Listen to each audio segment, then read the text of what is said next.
બોલો સ્વામિનારાયણ ભગવાનની જય, ઘનશ્યામ મહારાજની જય. વાલા બાળકો, તમને એક વાત કરવી છે કે જે તમારા જીવનમાં ઉપયોગી થાય ને એવી કેવી છે, તો એ વાત વિવેકની છે. વિવેક નામનો છોકરો છે એની વાત નથી કરવાની આપણે, પણ વિવેક કોને કહેવાય? ભાઈ જો તમે મંદિરમાં ગયા હો દર્શન કરવા અને ત્યાં સંતો તમને ક્યારેક પ્રસાદી આપે, તો પ્રસાદી આપે એટલે સીધી લઈને મોઢામાં મૂકી દો તો એ અવિવેક કહેવાય. સંતોની સામે કે ગુરુજનોની સામે આપણે કાંઈ ખવાય નહીં, બરાબર, હાથમાં રાખી મુકાય.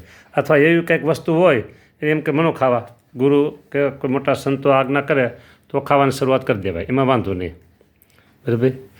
અને પછી ગુરુ અને સંતો, મોટા સંતો હોય એની પાસે બેઠા હોય ત્યારે ઊંચે આસને ન બેસાય, અથવા તો ખુરશી પડી હોય તો એની સાથે સાથે ખુરશી પર ન બેસાય. ત્યાં વિવેક રાખવો જોઈએ, આપણે નીચે બેસાય, બરાબર. ત્યાર પછી કે તમે ક્યાંક બેઠા હો અને ત્યાં સંતો આવે, બરાબર, તો તમે ત્યાં એમણે બેઠા રહ્યો ખુરશી ઉપર કે સોફા ઉપર કે હિંડોળા ઉપર એમણે બેઠા રહ્યો અને સંતો તમારી પાસે આવીને ઊભા રહી જાય અથવા આયલા આવતા હોય તો એ અવિવેક કહેવાય. તરત આપણે ઊભું થઈ જવું જોઈએ, હાથ જોડી રાખવા જોઈએ, બરાબર. પછી ખાવાનું આપે, કોઈ પીવાનું આપે, લિક્વિડ આપે તો થોડુંક મોઢું ફેરવી નાખવા જોઈએ કે બે ડગલા આગળ પાછળ જઈ અને પછી ખવાય પીવાય. અને મંદિરમાં ગયા હો ત્યાં પ્રસાદ વેચાતો હોય તો ભગવાનની સામે તો એ ખવાય નહીં. જેમ ભગવાન સંતોની સામે અને ગુરુજનોની સામે ન ખવાય એમ ભગવાનની સામે પણ ક્યાંય કોઈ પ્રસાદ ખવાય નહીં. પછી પગ ઉપર પગ ચડાવીને બેસવાની વાત છે. જો તમને કોઈને આવડતા હોય તો પ્રેક્ટિસ કરીને બતાવો મને. પગ ઉપર પગ ચડાવીને કે હા બસ જો આમ, બસ એમ નહીં, આ બેઠા એમ જ, આ એક જ આ બે નહીં, એક પગ જ, બે પગ નહીં એક પગ. આમ ઘણા લોકોને આવી રીતે બેસવાની ટેવ હોય, બસ આવી રીતે જાને બેઠા ને એમ. હવે એમ ભગવાન આગળ નહીં, મંદિરમાં નહીં, સંતો આગળ નહીં, ગુરુ પાસે નહીં, એ શીખવું પડે પછી, બરાબર. હવે સમજો કે જો આ એક દરવાજો છે આપણે અંદર આવવાનો, બરાબર. એ એક દરવાજો છે અને તમે 15-20 છોકરા આવ્યા અને બધા સ્લીપર પહેર્યા હોય, એ સીધા ધડ દોડતા આવે ને તમે અહીંયા ઉતારો મનો તો અહીંયા ઢગલો થઈ જાય સ્લીપરનો.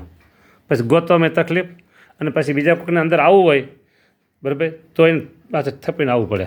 પણ સ્લીપર ક્યાં ઉતારે ને કેમ ઉતારે તમને કહી દઉં. એક સરખી લાઇનમાં દિવાલ હોય ને, દિવાલમાં લાઇનમાં સીધા ઉતારાય, બે વ્યવસ્થિત બે જોડી દે ને એમ ઉતારાય. ગમે ત્યાં તમે જાઓ સ્લીપર બીજા ગમે તે ઉતારે, એને સંસ્કાર ન હોય તો એ એમ ઉતારે, પણ તમે સંસ્કારી બાળકો છો, તમે ભવિષ્યના મોટા હરિભગત બનવાના છો, એટલે તમારે આ બધી સંસ્કાર શીખવાના છે. ને આ શીખડાવે કોણ ખબર છે?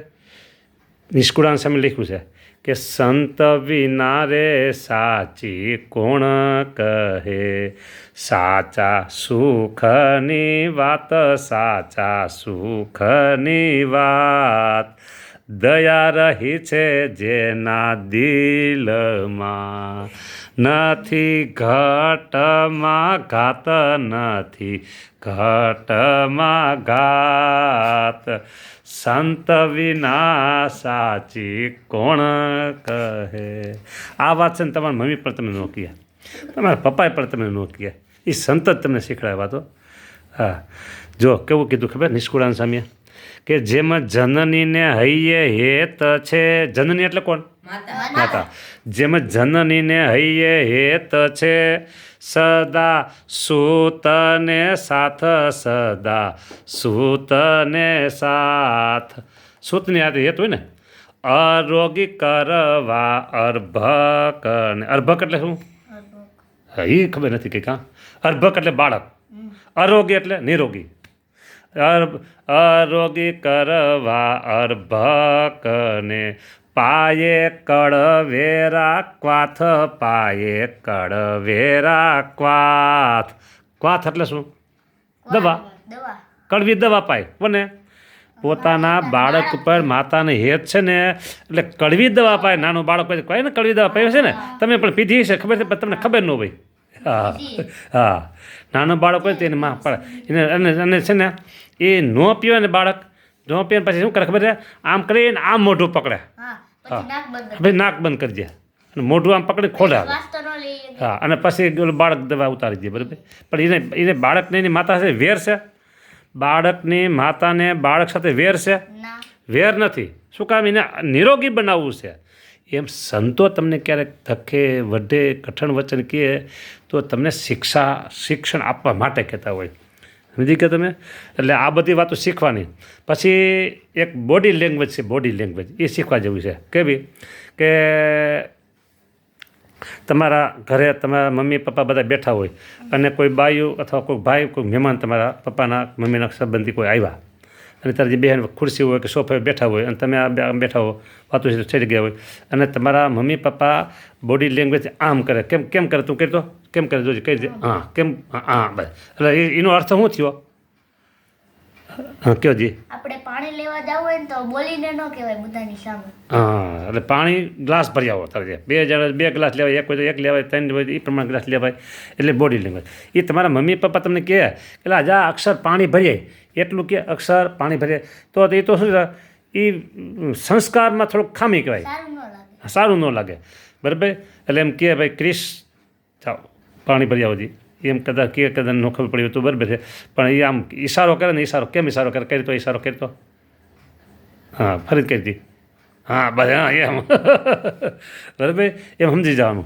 એટલે તરત જ પાણી ગ્લાસ ભરી આવાય ઉનાળો હોય તો ફ્રીજમાં કંઈ એવું ઠંડા પીણા હોય તો એ આપી દેવાય કાંઈક ટૂંકમાં કીધું ને બરાબર આવું અને ચા તમે પીવો છો ચા પીવો છો તમે હે ચા નથી પીતા ને તો સારું ચા ન પીવાય આપણે હા એ ચા તો ભયંકર રોગ કરે આપણે શરીરમાં નિરોગી રહેવું ને ચા ક્યારે નહીં પીવાનો બરાબર સ્લીપર ઉતારવાના પછી સમજો હજી એક વાત તમે મંદિરમાં આવો ઘરે આવો કે બીજે ક્યાંય ગયા હોય તમારે જો બહુ મોટું થવું હોય ને તો જાહેરમાં ક્યાંક લાઇટ બળતી હોય ને તમારે બંધ કરી દેવાય જાહેરમાં કે મંદિરમાં છે પાણીનું નળ ચાલુ હોય તો બંધ કરી દેવા જોઈએ ને કેમ કે આપણે ક્યાં પાણી બગાડે જવા દો ને કે આપણે જોતા હોય તો બરાબર રસ્તામાં એવી રીતે બરાબર સરકારી રસ્તા હોય ને ત્યાં લાઇટ નથી કરતો આ તો મંદિરમાં તમે આવ્યા દર્શન કરવા હોય સવારનો સમય થઈ ગયો લાઇટ પડે છે તમને ખબર ન હોય તો કે ભાઈ દીવો ચાલુ છે તમને ખબર પાડી દેવાય તમે અવારનવાર દરરોજ જતા હોય ખબર હોય બરાબર તો લાઇટ બંધ કરી દેવાય પાણી નળ બંધ કરી દેવાય એ જ રીતે ઘરમાં પંખો ચાલુ હોય મૂકીને ભાગી જાય લાઇટ ચાલુ મૂકીને ભાગી જાય બરાબર અને કાં પાણી નળ એમાં અડધો ચાલુ અડધો બંધ હોય તો આ બધી વસ્તુ શીખવા જેવી છે એટલે તમારી જે ઉંમર છે ને એ પ્રમાણે આટલી વસ્તુ તમારે ઘણી આટલી માટે કહેવાય બરાબર પછી બીજું મમ્મી પપ્પાને ક્યારે એક વચને ન બોલાય મમ્મી તું ક્યાં ગઈ હતી એમ ન કહેવાય મમ્મી તમે ક્યાં ગયા હતા મમ્મી તમે ક્યાં જવાના છો બરાબર મારે તમને પૂછવું નથી કે તમે મમ્મીને એક વચને બોલાવો છો કે 2 વચને બોલાવો છો બહુ વચને બોલાવો છો મારે પૂછવું નથી પણ સમજી રાખવું તમારે જો હવે તમે એક વચને બોલાવતા હો તો તમારે બહુ વચન કરે તો પછી તમે મમ્મી કહે હા બહુ શીખીને એવો લાગે છે હવે કે તને કોને જ્ઞાન દીધું કે રોહિત તો એક વયસને તું કારે બોલાવાસ કે પણ મમ્મી મને એક સ્વામી મળ્યા છે હા અથવા એમ કે અમારા ગુરુ મળ્યા એક બહુ સારી વાત કરતા ત્યાંથી મને જાણવા મળ્યું કે મમ્મીને પપ્પાને જ એક વચન ન બોલાતો હોય પણ મમ્મીને મોટે ભાગે એક વચન બોલો તમારા બહેન છે ને મોટા હોય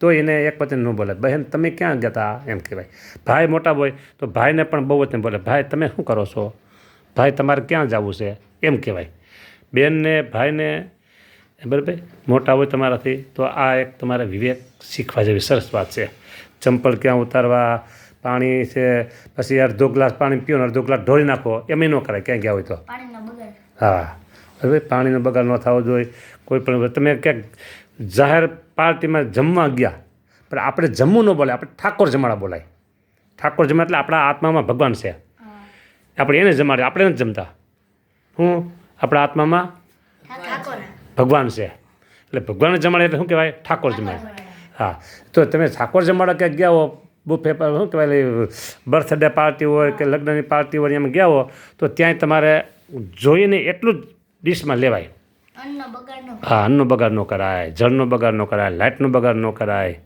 સમજી ગયા અને હવે ભલે અત્યારે તો તમે રીબડાથી નાઈને આવો છો એટલે અત્યારે તિલક ચાંદલા તમારી પાસે ન હોય તિલક ચાંદલા, પણ નહીંતર તિલક અને ચાંદલો આપણા કપાળમાં સરસ હોવો જોઈએ. એ આપણી નિશાની સિમ્બોલ છે આપણો. હેડલાઇટ છે આમ અમે હવે તો ખબર પડી જાય ગાડી આવે છે હેડલાઇટ ચાલુ ખબર પડી જાય ને એમ આપણે હા સ્વામિનારાયણ સત્સંગી છોકરા આવે બસ સત્સંગી બાળકની વાત છે હજી મતલબ એક પંક્તિ કહીને પછી આપણે વાત પૂરી કરી દઈએ.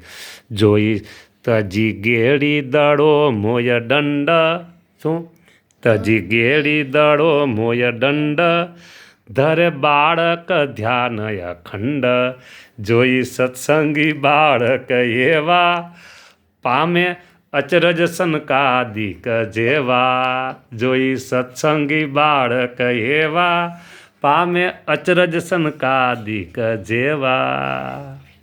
સમજણ પડી આમાં કાંઈ?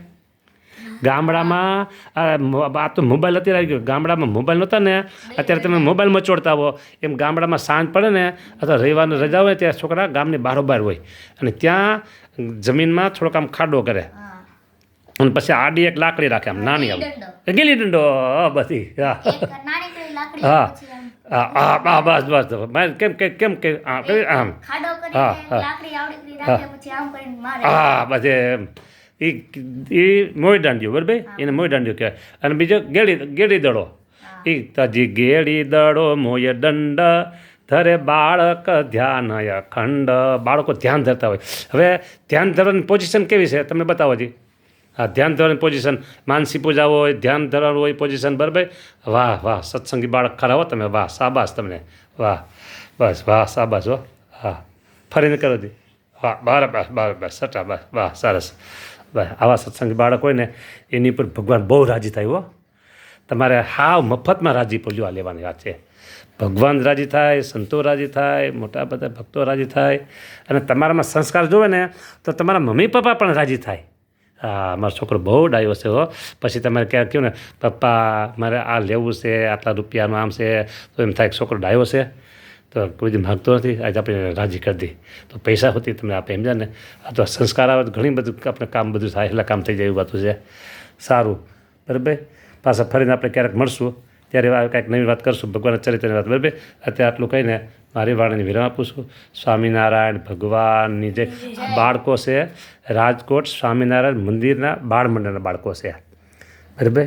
તો એ બાળકો આવા તો ઘણા બધા બાળકો છે ખરેખર સંસ્કારી બાળકો છે અને આ વિડીયો તમે તમારા બાળકોને બતાવજો અને તમારા મિત્ર પરિવારમાં સગા સંબંધી પરિવારમાં તમારા સંબંધી પરિવારમાં એ આ વિડીયો આગળ ને આગળ તમે મોકલતા રહેજો તો એનાથી ઘણા બધા બાળકોમાં સંસ્કાર આવશે. અસ્તુ જય સ્વામિનારાયણ.